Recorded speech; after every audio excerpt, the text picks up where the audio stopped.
Hello, everyone, and welcome to the Thursday Night Schmooze. It is a great honor to have with us Eli Beer from United Hatzalah. First of all, Eli, are you Eliezer or Eliyahu? I'm Eliyahu. Who are you? I'm Eliezer. This meeting has to end. It has to end. We only communicate with Eliyahu around here. But where are we catching you? Are you in Eretz Yisrael? Are you in America? Where are you? I'm actually in New Jersey now, and I'm in a basement. I had to find a quiet place to do. I went to this event, and I asked them, where is a quiet place I could do a talk to a great community in Toronto, and they stuck me in the basement here. So We're in New Jersey? In Livingston. Oh, you're Rabbi Klibanoff? A very close friend, and I love him. A great person. So Sam was my chavrusa, a neighbor, when we were in Monsey by Wine, and he took care when I think about our first baby born Friday, and he made the Shalom Zacher for me Friday night. So he's near and dear. He steals most of my material, so he's a ganef, but a good ganef. So let's begin, Eli. So, first of all, I love the name United because everything, everything is about coming together, United Hatzalah. So I don't know whose brainchild was to put the word United, but basically you're the founder of it. So, how did it all begin? And, why did you want to start United Hatzalah? So it actually started when I was a little kid. I was a volunteer in the back of an ambulance in Yerushalayim. I grew up to a family who made Aliyah to Israel from New York. And when I was 6 years old, we grew up in Beit Vagan. That's where I grew up. And when I was 6 years old, we would come back from school. It was a Friday afternoon, and a bus stopped in the bus stop where I was waiting. And right when it stopped, it blew up. It was the number 12 bus that blew up in Beit Vagan. And it was a terrible tragedy. And I remember the yelling and screaming. And growing up, remembering what I saw when I was a child, I always said I want to be a doctor.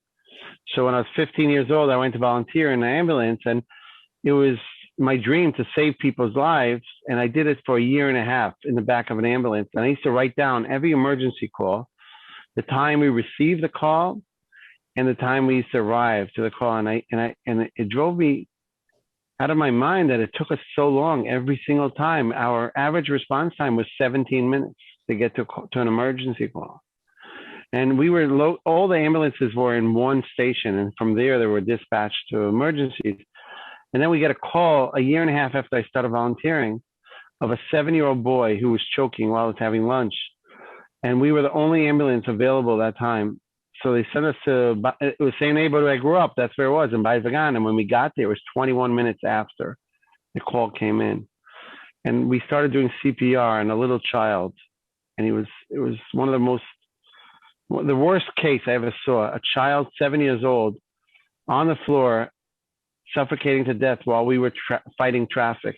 And after like 3 or 4 minutes working on him, a doctor runs into the house. He saw the ambulance parked downstairs. He said, I want to help. And he tried helping us for about a half hour. We were doing work on this kid, trying to save him. And then he says, there was nothing we could do, just bring a sheet to cover him.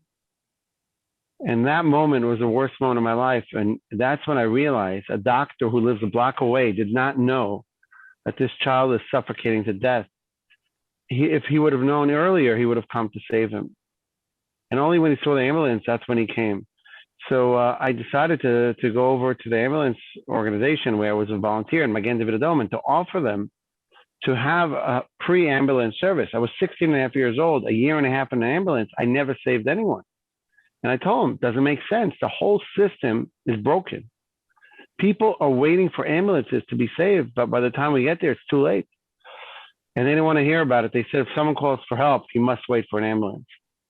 So I decided to just break the rules and make it out on my own. And I got all my friends excited about this. And I said, let's start responding to calls before ambulances. And they said, how are we going to get the emergency calls routed to us? They don't want to share the calls with us. So I said, we're going to find ways. If in Israel, we have the best innovation that was ever invented in Israel. It's called chutzpah. And if someone hears no in Israel, it just gives them motivation to even work harder. And I went ahead and I got a little money from my bar mitzvah, and other people chipped in, and we bought from Radio Shack in New York. We bought 2 police scanners, these walkie-talkies that you could listen into the police and fire and ambulances, and that's how we started. We bought these police scanners and we started listening into their emergency calls, and that's how we started Hatzalah in Israel. Wow, that is amazing. You know, there is a video here, so I don't want the video to chop up the conversation. There is a video that you put out, and I want to just show everyone that you got a flavor of what's going on, and then we'll come back. Okay.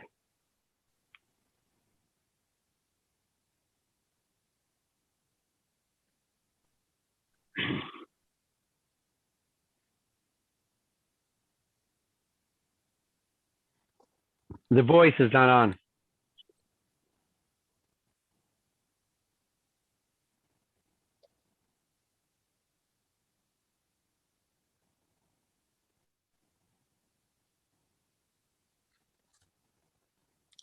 Okay.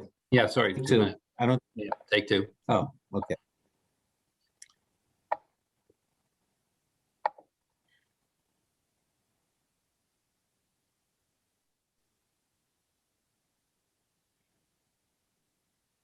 We still need the voice, Mordechai. You don't hear it? No, no one hears it. Okay, sorry. We'll do this a different way. We shall do this a different way.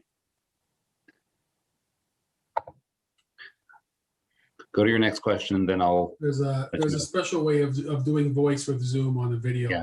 You can't just play it. There's a Okay. All right. Well, Mark, you figure that out. Yeah, I'll take it. I do want. Oh, well, okay. All right. So again, you said you're from New York. You grew up by the God. I mean, your parents, they're Anglos. They spoke English. So you grew up in an Anglo environment. I mean, Beit Vagan is a lot of Anglos. So did you feel you were assimilated as a kid? Do you feel you were American or Israeli? Well, my parents spoke only English at home because they're from New York. And my mother actually lives in Israel. My father's not alive anymore, but my mother lives in Israel 55 years, and she hardly speaks any Hebrew. She probably knows 20 words and 20 sentences in Hebrew.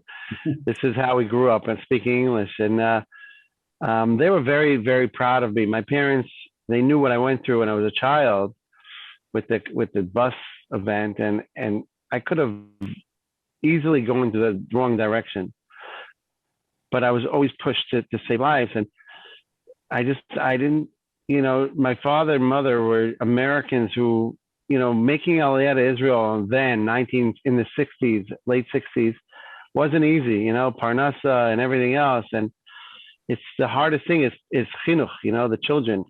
And Baruch Hashem, I went towards this idea.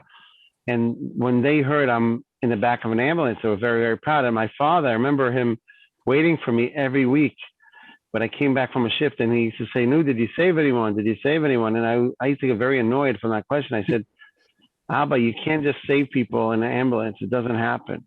You could transport people that are waiting for you and are okay, but people who are not breathing, we can't save them." After we started this program with 15 volunteers, the first emergency I responded to was a man who was hit by a car, and he was in a really bad condition. And what happened was he got, I'm sorry about the background noise, please forgive me. So he got hit by a car, and he was laying on the floor, and I heard on the walkie-talkie that they dispatched an ambulance.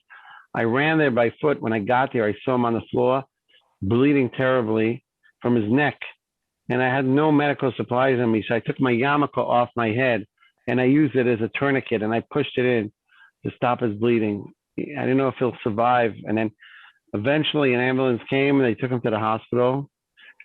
And 2 days later, I get a phone call. They say, "Are you Eli Beer?" I said, "Yes." And they said, "Well, you treated someone, and the person you treated is my father, and he woke up this morning in Hadassah Hospital, and we just want to thank you for saving his life. And I started crying. I never in my life saved anyone, and I'm 16 and a half years old, and finally I saved someone. So I asked him if I could come to the hospital to visit him, and I went, and it was the most amazing feeling in the world to get a hug from that person. And then when he took his hands off me, he was very weak. He was about 70 years old, and I saw he had a number on his hand. And that made the whole difference. That moment was the moment I realized that it's so easy to save people. It's so easy. If you get there fast enough and you know about the emergency right away, and you get there and you're able to do whatever is necessary to save that person, you could make the difference. You could be the best professional doctor in the world, like you're a member of your shul who's a special plastic surgeon. You could be the best surgeon in the world, the best heart doctor in the world. But if you don't get there in the 90 seconds that you need to get there in, that person's not going to make it. And that's how we started with this man, this 70-year-old man that we saved. We're going to do the video, but I do want to ask you when you get back, see, you have 10, 16-year-old friends. I mean, what do they know besides Band-Aids? I mean, how did they figure out how to do anything? So, okay, let's look at the video, and then I'm going to try to figure out your first cast of people. How did they even know what to do to get training? All right, let's look at the video. This is the last shot. Here we go. The following video is about a guy, who is the fastest to save your life. But first, let me tell you what the problem is. Imagine you're in a remote area. You get a heart attack and you call an ambulance. For that ambulance to get to you, it has to drive all the way through traffic and narrow streets. And by the time it gets there, you are dead. This is how millions of people die every year. Ambulances are just not fast enough, and that is scary. Then I met this guy. Hi, my name is Eli Beer. This guy found a unique way to solve the ambulance problem. Here is how. It's very simple. The ambulance is too big, so Eli used a motorcycle and called it an ambucycle. Instead of employees, Eli found volunteers, regular people just like you and me, the teacher, the engineer, and the student. He trained them for months, gave them medical supplies, and an ambucycle. Drive carefully. And he let them go back to their normal life. And every time someone calls for help, his technology finds the closest volunteer that can help. Think of it like Uber, but this is for free and we save lives. They drop whatever they're doing, arrive on the scene, and give medical care until the big ambulance shows up. This is how the difference between life and death looks like. The first 3 minutes are the most important to save a life. Eli's system is so fast that any phone call is answered in 3 seconds or less. And show up in 3 minutes or less. And in most cases, we show up in 90 seconds or less. So by the time you spent watching this video, someone is already at your house saving your life. This is the fastest medical emergency service in the world and the cheapest because it's entirely free. By the way, our team is 5,000 volunteers and it's all sponsored by donations.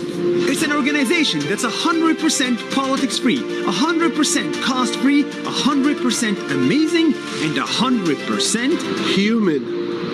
People of different backgrounds volunteer to join Eli's team of medics. The Jews, the Muslims, the Christians, and everyone else. I love the fact that I'm sitting here in United Hatzalah in between an ultra-Orthodox Jew and a Muslim. All of them dedicated their time to save others regardless of religion or race. Hello, how are you? Shalom, shalom. And overall, they saved over 3.5 million people. When my own father had a heart attack, the first volunteer who came to save him was a Muslim volunteer who was nearby, and my father is Jewish. My dad got a heart attack. The first person to help, the fastest response was from a Jewish volunteer, and my dad is a Muslim. What you're looking at is a group of people who came together under one organization called United Hatzalah to rise above politics, above money, above race, above religion, just to save lives.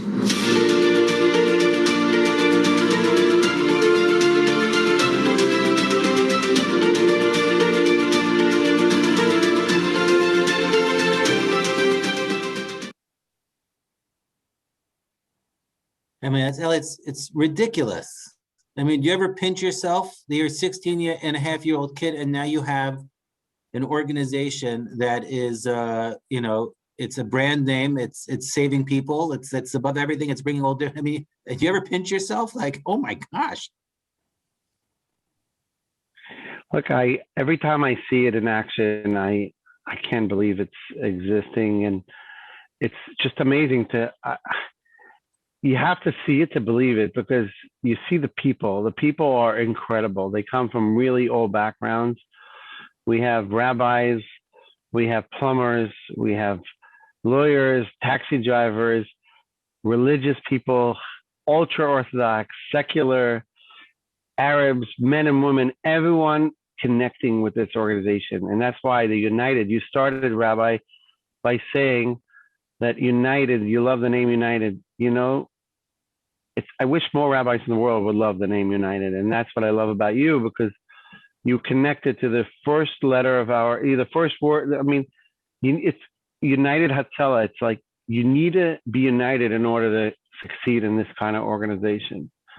And that's why I'm very proud of it. And I think more than anything, the fact that we have such a diversity connected, that makes me proud. What was, how did you go from a mom and pop to a legit, I saw the inside, the headquarters, it's pretty serious business headquarters. Who was the first person that, or first organization that allowed you to go from a mom and pop to something, over the top, amazing, professional? Well, look, you really need to believe in miracles to see it, to really understand how United Hatzalah started. And if you look at Israel, really, look at Israel. Israel started 73 years ago. We had nothing, zero. We had no one around the world wanted us to exist, really. And look at it today. Baruch Hashem, look at this. And United Hatzalah, same story. We went against the regulations. We didn't ask any permission. We saw a problem. We believed in it. We fought for it. We went with a lot of chutzpah, and we started everything we did. It was nothing we got help with by the regulations and government and everything. We did it because we wanted to do something. We wanted to make a difference. We wanted to really, until today, we want everything we do is like to break a brick wall and just go through it. And Baruch Hashem, this is how we did it. And you see it today. You see the headquarters. We have operations from the Golan Heights down to Eilat. Everywhere around Israel, we have operations. A lady from Beit Shan calls for help. Within less than 3 minutes, someone will be in our house helping her. In Yerushalayim, it's less than 90 seconds, someone's helping her. It started from a belief of 15 young people who wanted this to happen, and they don't let anything to stop. I mean, this is a story of Am Yisrael. This is a story of the Jewish people and the story of Israel. Oh, really amazing. And by the way, I'm encouraging people to ask me questions from the side. So you said these original 15 people, they were all sort of teenagers. I mean, how were they trained? How were you trained? Well, we were training in the ambulance. I started when I was 1988. I was 14 and almost 15 years old. I put in my, then you didn't have to, it wasn't computerized, so you could put any age you wanted. You need to be over 15. I wrote I was 15 already, my age. I just changed a little. I was so eager to go on the ambulance. You have no idea. I used to see an ambulance. I used to cry, tell my mother, I want to go on the back of the ambulance. I want to help someone. And finally, I was able to do it. I was big enough to do it, and I did the course. It took me like a month to learn everything. I wasn't a doctor, any professional doctor. I was just an EMT, basic EMT. And now, over the years, I learned a lot, and I still run out the calls, and I enjoy it. But every volunteer by us, even if it's a a person who never, he didn't even go to school. He's a basic, education. He comes to us and that person could learn how to save lives. It just takes a couple of months. Now we really give an EMT course. It takes about 6 months. I'm just curious, why is it not mandatory in schools to teach CPR? I imagine if every grade 12 kid learned CPR, that itself can solve everything, no? Like Heimlich maneuver, like how can this be even made bigger? Just teach people basics, no? Look, they have mandatory to teach math, and unfortunately a lot of the kids don't know math. So that's one of them. Tanakh is a mandatory to learn in every school, and unfortunately they don't know who Moshe Rabbeinu is. But you have to want to know this. It's not really a mandatory thing. Not everyone connects to learning how to do CPR and save lives and become EMT. Some people would. I have volunteers who came from no education background, no school, and they went through 3 times the course, so they finally made it because they wanted to save lives. So mandatory thing is very hard to I don't believe in that. Everything else has to be mandatory, like education, but this is something you have to come from your heart. What's your relationship with the municipality, with their EMTs and their paramedics? Like are they resentful of Hatzalah because you guys sort of get to the victim earlier? Like, do they work well with you? How does that go? So on the field, we have a very good relationship. The problem is with the management, mostly the union management of Magen David Adom. We don't have a good relationship, but everyone else that works in the ambulances, they love us because we help them. We need them, they need us. We come there, we treat, we stabilize the patients. We don't have the way of transporting, 2,000 people a day. We treat about 2,000 people a day now. So we just need to get there and treat, and then they could come and take the person to the hospital. So we have a really very special relationship with the people on the field. 99.9% of the time, it ends with the best treatment of both sides. Once in a while we have like here and there like incidents, but I think it's incredible to see how we work together now. What are there any towns, like I just heard that like Chabad just sent their, like North Dakota was like the last state, and Chabad just like 2 years ago sent a Chabad shliach to North Dakota. I don't think North Dakota exists. I think it's a myth. I don't even think the state exists. They just threw it in there. But like, is there like one city that like you still have not put your pin in Eretz Yisrael from north to south? Like I got to get here. Like, or is every city like? Because in Israel, you put up 4 people. They call it a moshav. Like, are there any towns of like 10,000 or more that don't have a Hatzalah presence? Like you're pining for? Well, if it's you asking about 10,000 or more, we're in every city, but we don't have enough people in every city. So we have in every city, but I want to make sure that we have enough people to get there fast enough.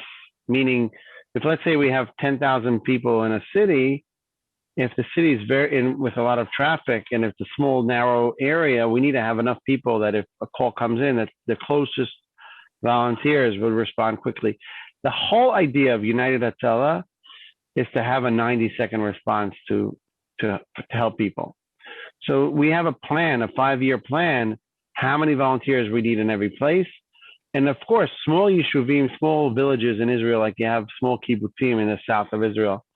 We can't have everywhere volunteers. We try our best, but it's very much like Uber. If you think about it, Toronto, you have Uber, right? So you call it Uber. If I called an Uber today when I needed I was in New York City this morning. I needed an Uber. It took a minute, and I had to cancel the Uber because it was so quick. That's how United Hatzalah gets there. Because you have enough people, you get there fast enough, and it's all about a network. So I know that the last year it's been COVID, and I was sort of following your personal challenges. What exactly happened to you? When you got COVID in Miami or in Eretz Yisrael? And like, what's your personal COVID story? Because I know it, but I'm not 100% precise. So I actually am celebrating now my year recovery. It was a big nest that I had. Thank you. Baruch Hashem, I flew back right 4 days after. I mean, I had an incredible miracle. I got sick right after it started. I mean, in March, and I couldn't breathe. Within 4 days, I had to go to hospital, and they put me in the ICU. This is in Miami. I was actually celebrating Purim there and I had a few Hatzalah events there, and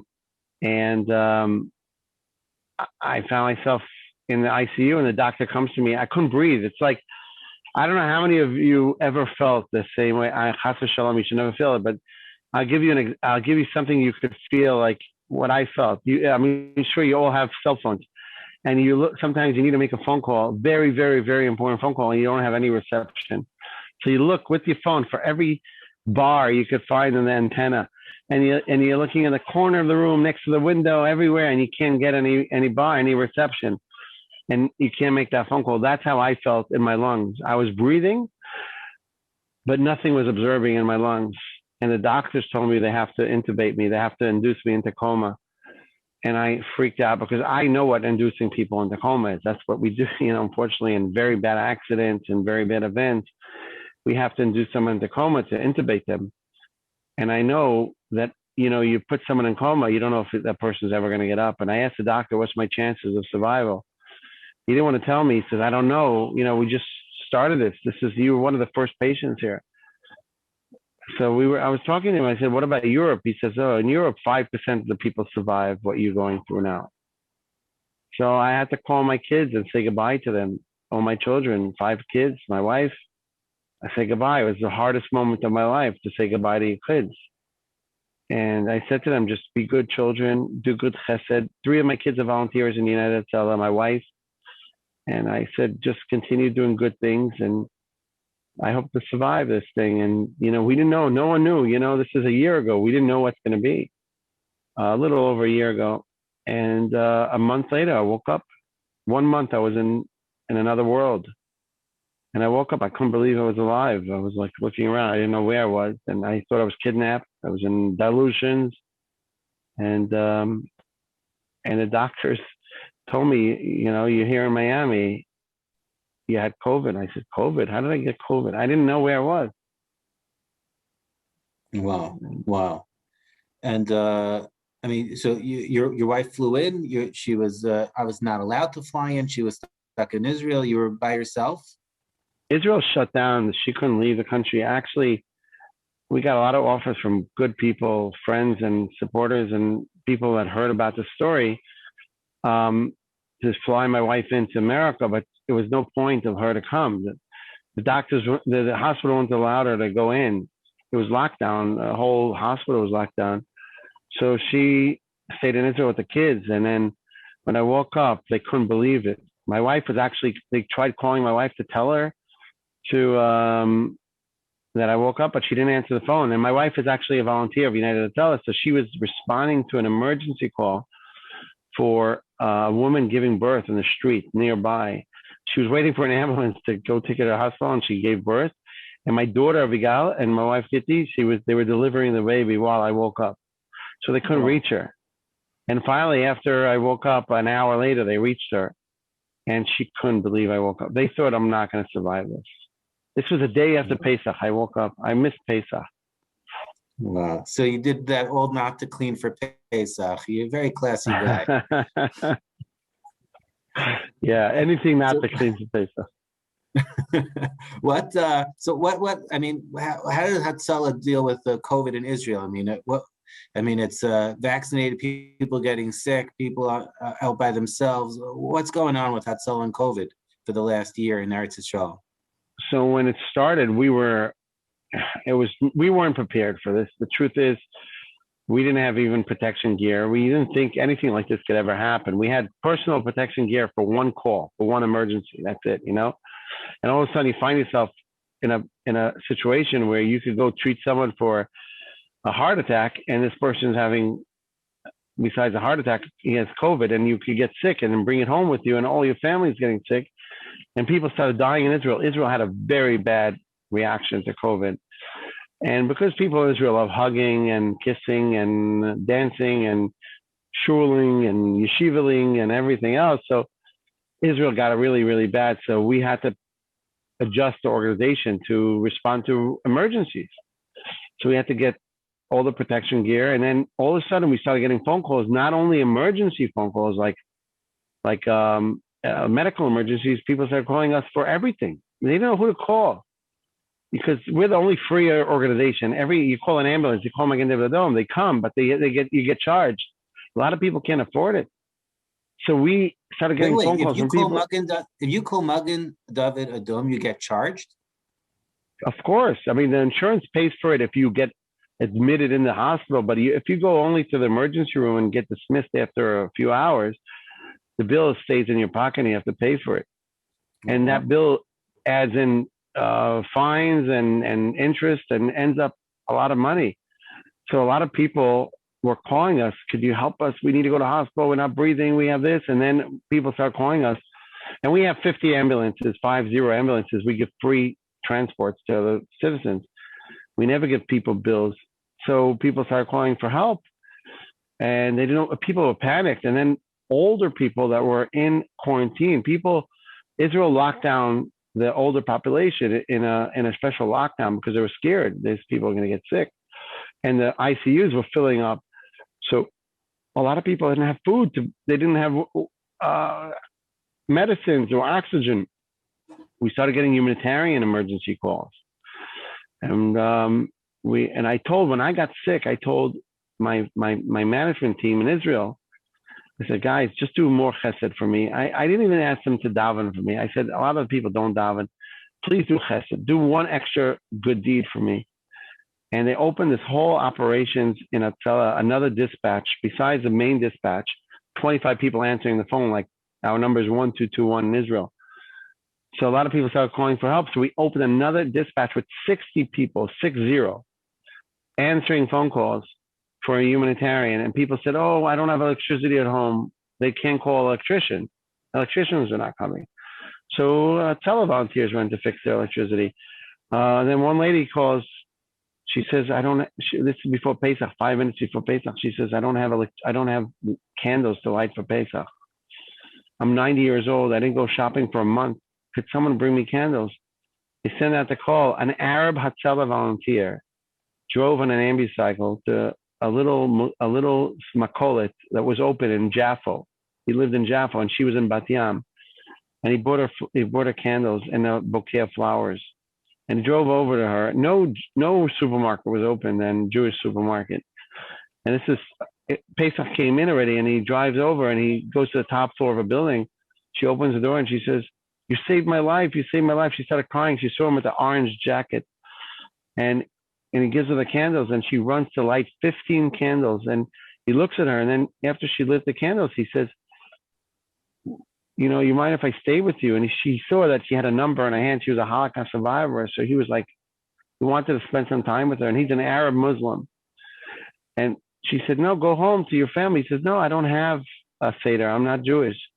So he spent 2.5 hours with her. And then he said to her in the end, he said, why did you say I saved your life? I just gave you candles. So she said, when I was a child, I always lit candles for my mother. And then when I was sent to the concentration camps, I always lit something, a piece of paper or something for Yom Tov, for Shabbos, for anything. And then I couldn't light a real candle, but when I came to Israel, I used to light candles for my whole family who were murdered in the Shoah, in the Holocaust.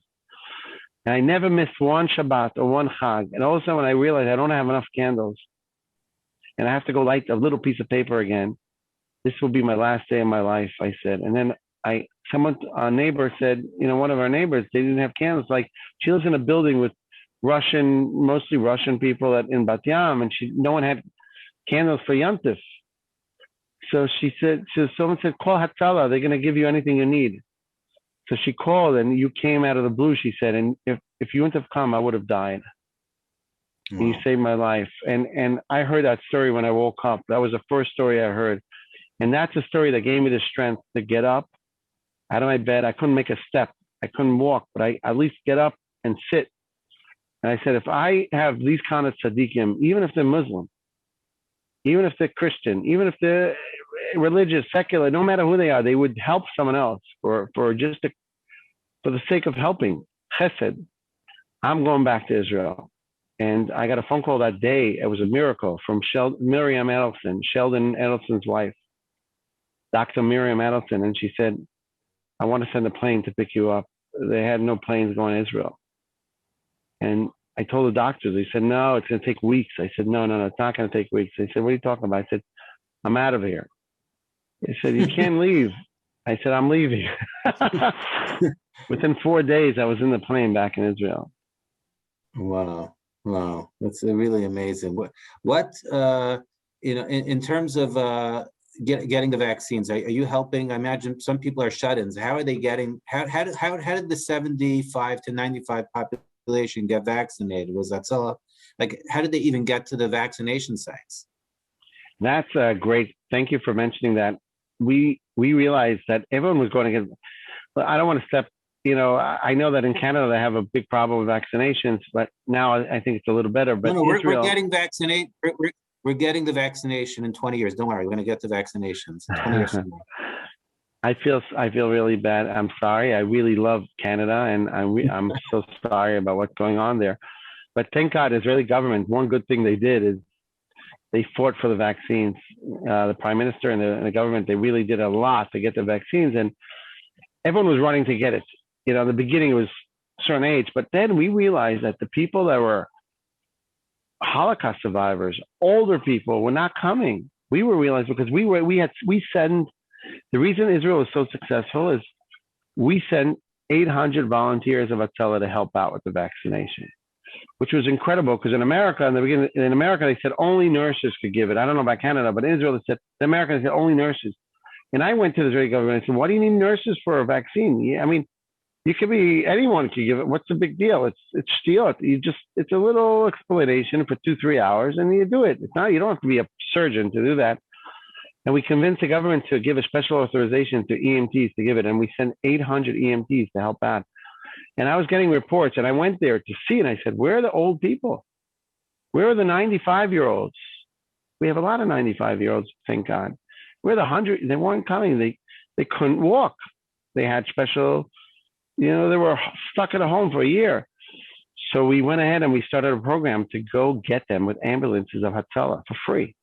Pick them up, bring them to the vaccination center because they couldn't bring it to them. And then what happened was incredible. A lot of these people, the first time in a year, they were out of their home. We brought with special, chairs and an ambulance. So we started getting requests from these people. We're incredible people. They said, could you take us to the beach to see the ocean for the last time? One person said, could you take us to Cave Rachel, to the tomb of, how do you call it? Rachel's tomb. Rachel's tomb. And then one person said, different people asked, and then it became like a volunteer started asking the people, do you want us to take us somewhere special for you? One person asked, could you take me to buy strudel? I didn't eat strudel for a few years. They took him to a bakery to buy strudel. It was just amazing. And now we helped vaccinated over 9,000 old elderly people who couldn't come.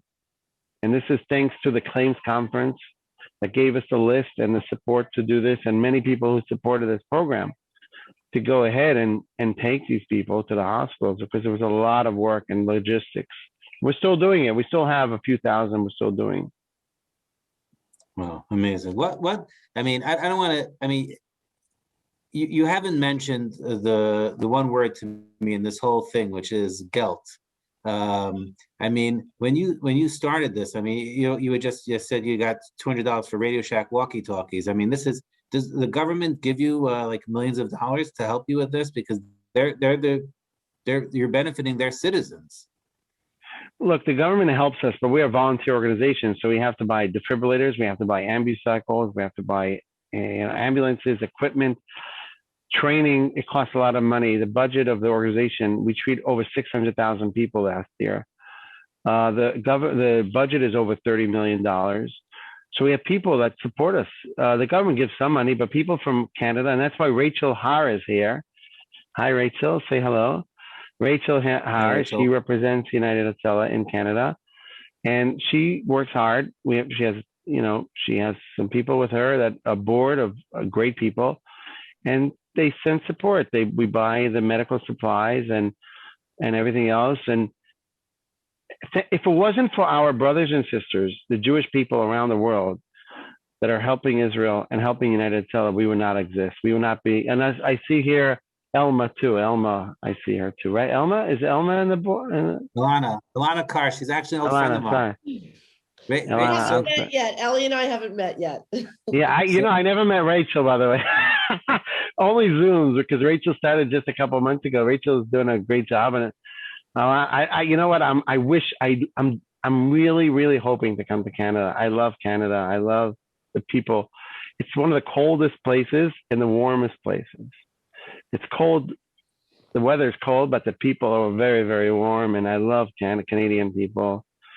And I wish everyone is gesund. I pray for Canada all the time. Although I'm not Canadian, but I really pray that Hashem should protect the Jewish community and everyone there. Not only, the Canadian people are good people, and you should continue supporting all the good causes, the shul, the community, and Israel and Hatzalah, United Hatzalah is so important that if it wasn't for you in Canada, we would not succeed. Oh, wow. Thank you. So first of all, if anyone wants to ask any questions on the side, I wanted to just, so you still have a fire in your belly for this. I mean, it's pretty obvious that you're not burnt out. But were there any in the last? So I'm trying to remember that you said Hatzalah started with your 15 friends, and you said 88. Was it 80? We started in 89. 89. I started volunteering in an ambulance in 88. So 89, okay. And then officially it started. It wasn't an organization. We didn't have a physical like we started as a movement. We started as a disruptive underground organization. We actually took us years to get established as an organization. Like, I'll just give you an example. When I started the motorcycle idea, motorcycles, ambulances, no one in the world ever did that. You had people driving motorcycles for fun or for traveling or for work. No one ever used it for ambulances. I said to my friends, guys, we're stuck in traffic while people are dying. Let's take these motorcycles and turn them into ambucycles. And my friend said, the government's not going to approve it. The government never approved the thing to have lights and sirens and medical supplies, defibrillator and an oxygen tank in the back of a motorcycle. I said, what are you, crazy? You're going to ask the Israeli government? I'll be 100 years old before they give approval for all that. In Israel, you first do it, and then you ask for forgiveness. Right? What? Yeah. It happens to be that my father, he should live and be well. He, the Young Israel of Staten Island, had bought a defibrillator machine, and I think the week before, and sure enough, that saved my dad's life, and it's 20 years later. So yeah, it's an amazing story. So that's called Shlach Lachmecha Al Pnei Hamayim. I just met someone today who told me, you saved my granddaughter's life in Yerushalayim, a person here in New York. And I was like, he said, I donated an ambucycle a couple of years ago, and now you guys saved my granddaughter's life. And this is, you buy a defibrillator, it might save your own life. You buy I always say, Hatzalah is not like, I'm not doing it for myself. I'm protected. I have 3 people who are paramedics around me all day. I'm good. I'm worried about you. I'm worried about your family. I'm worried about the country. And it's really amazing to see how many people, 2 weeks ago, I did a terrible CPR, and one of our volunteers, he was hit in a car accident. I couldn't save him. I was doing CPR. My whole family were going up north in Tiberias on the way to Tveria on the 6th road. And we went to spend the night in Tveria on Pesach. Ended up, we were doing CPR, and Chaim Harkesef, a volunteer. We did a lot of good work saving people. And unfortunately, he got into a terrible accident, but I saved his 17-year-old daughter. She woke up a week ago. She was a week in a coma, 17 years old, and she's alive now. No brain damage, no nothing. He suffered so many bad trauma. He couldn't have been saved anyways. But we got there in 3 minutes in the 6th highway. 3 minutes. The ambulances took 31 minutes. Right.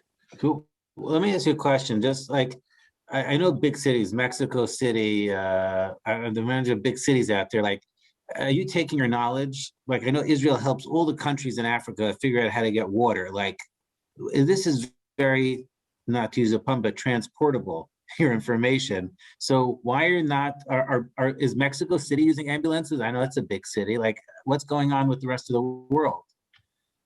Yeah, we help spread the word of, it's called Kiddush Hashem, Tikkun Olam, like they say, you know? Be an example for the, how do you say, like, first of all, my father always taught me a Jew should be always showing the goodness of what Hashem taught us in the Torah. So we go around the world. I go traveling 2 weeks before I got sick, I was in India giving a TED talk in India. I don't only speak in shuls and communities in Toronto. I speak in non-Jewish communities, not for fundraising, just for education. These people are not going to give us money to buy defibrillators. And I had 6,000 people in a TED talk I gave in India. It was unbelievable. I saw these Indian guys. They were very educated people, very good people. They want to make their country a better country. They have the worst traffic in the world. Right. People are dying there from the simplest thing. They get an ambulance 3 days after they call for one. And they heard the story, how easy it is. That your next door neighbor, who might be a taxi driver, besides running a taxi, he's a fellow EMT and he has medical supplies in the back of his taxi. So if you have a heart attack, your neighbor might save your life. They loved it and they want to do it. And unfortunately, COVID started and I got sick. But now they're already contacting me that when things are better, they want to start it there. And we have it in Panama and Mexico and many countries around the world. They copy this model. Of course, Hatzalah exists in the Jewish community in Toronto, but my dream is that the world should adopt this and learn from this. And the same way they have today Uber everywhere, not everywhere. Some places they're actually having a hard time, like in London now, but they should have United Hatzalah everywhere. Wow! So no one should die waiting for help. What is the go-to thing? Like, just curious, like, what is the one thing that every volunteer should know? Is that CPR? I mean, is it using a Heimlich maneuver? Like, what is 90% of the cases are what? So we teach volunteers to know everything, but not to know deeply. Meaning, we want them to deliver a baby. We want them to treat a heart attack. Stroke, God forbid, everything, a terror attack, how to do triage. If you have 25 people injured and you're there alone, who do you treat first? People are yelling, some people are unconscious. Who do you go to? Car accidents. We teach them everything. It takes about 6 months and they know basic of everything. And once they start getting the experience, they know more and more. And every volunteer is mandated, is obligated to go out to 300 emergencies a year. If not, you can't continue.